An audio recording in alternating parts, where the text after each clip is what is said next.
What's happening, fellas? We are down at the actual first mill in Rockville for a ride today. I don't know if you can read that there. It says Loom City Lofts. This is the exact same building. When I say the same building, the same exact forms and dimensions, except for it's one extra floor than the one behind our mill. And Junior's been out in the FX. How's the FXR running? Big sweet. It's a little rocket ship, huh? Oh yeah, it handles better than the CVO, for sure, without a doubt. 105 rear wheel horsepower. Yeah. Want to sing happy birthday to Kenny?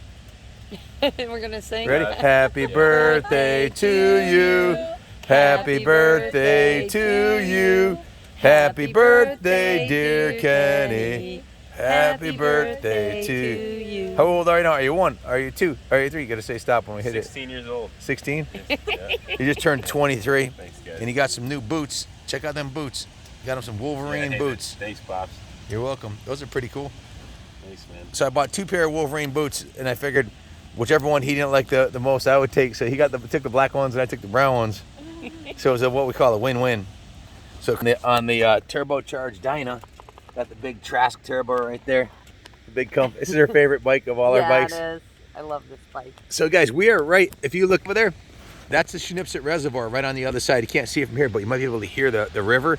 Actually, you can see the reflection of it in the window right there. See that? That's the waterfall. And this is one of the 13 mills that they talk about in the book that was written, Loom City Lofts, about from Loom to Vroom. And we're gonna take a little ride through town and show you around a little bit. See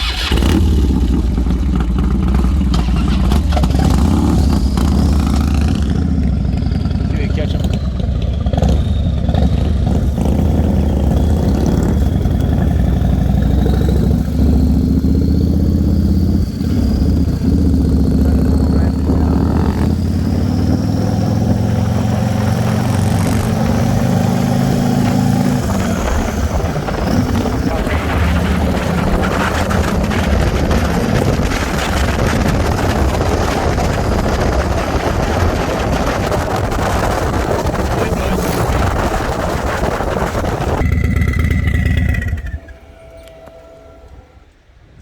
So guys, this is the next mill up from our mill. This is called the Springville Mill. This was a mill town. There were 13 mills here.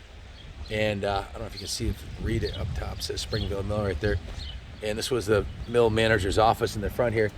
And you can see the smokestack in the back. All the mills had a smokestack. You can hear the river running because everything was water powered, because these were built in the 1800s before electricity existed. This is the next mill up the road right here. All made of brick, of course. Post and beam and brick. Look at the tower on that place.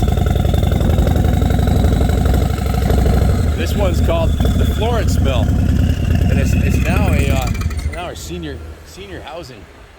But it's a beautiful building. You see the granite foundation, and of course it's built directly on the river.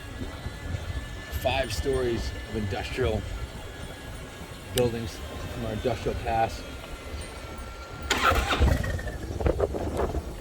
This is a pretty fantastic conversion to apartments, which most all of them have been. But look at this building over here. This is made out of granite blocks, 1860. This is the New England Mill Company. The Vernon Historical Society put the sign on it, but they just definitely don't make buildings out of granite blocks like that anymore. And this was actually one of the buildings at the power. I think this was one of the Power supply. power supply, and they turned that into a little apartment. And you can see, here's one of the waterfalls. Over here. This is exactly what powered the mills. There would be a water wheel somewhere here. And you can see that this smokestack is kind of unique in that it's square, not round.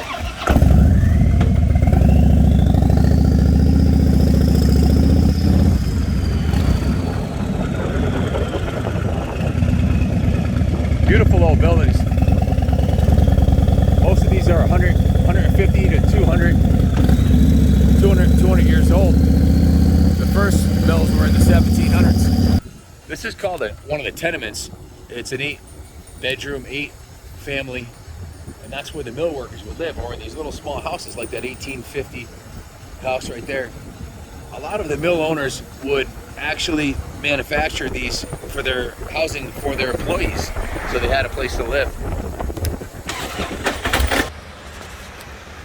So guys, check this out. There's a whole story behind this mill right here. And I don't know if you can tell, but it was made out of stone and brick. And there was a giant water wheel here in that little tower right there. It actually ended up collapsing, and the guy who designed and built it actually went a little crazy, lost his fortune, and that's a whole other story. But this is one of the Hockenden mills, owned by the same family that owned our mill, and everything was powered by water. This pond right here, there's another dam over there with a waterfall, but everything revolved around the mills.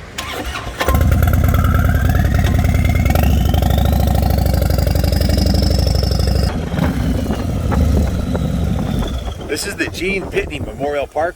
There were a series of small industrial buildings, probably 9 or 10, right along the banks of this right here. And our mayor, Dan Champagne, got a grant from the EPA